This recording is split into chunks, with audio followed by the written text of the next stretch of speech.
Ақтауда азын-аулақ азық-түлікті қолды еткендер ұсталды.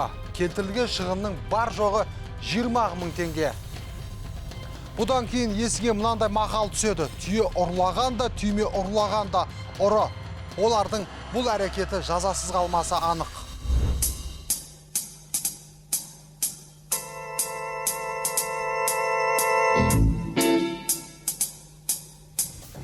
Ұрлық 23-ші шағын аудандағы Русказ базарына кіреберісте болған. Жергілікті тұрғын азық-түлік сатып алып жол бойына қояды. Себебі заттар ауыр болғандықтан арба келуге кеткен. Сол мезетте белгісіз екі адамға арам ой келеді. Көзге түспейміз деген оймен іске кіріскен. Олар қорап пен сөмкені алып қаша жөнеледі.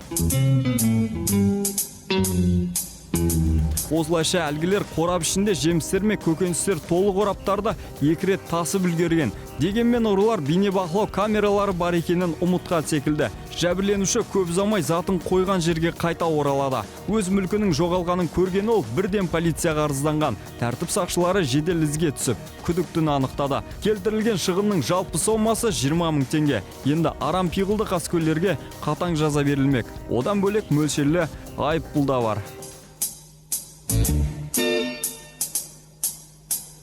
Thank you.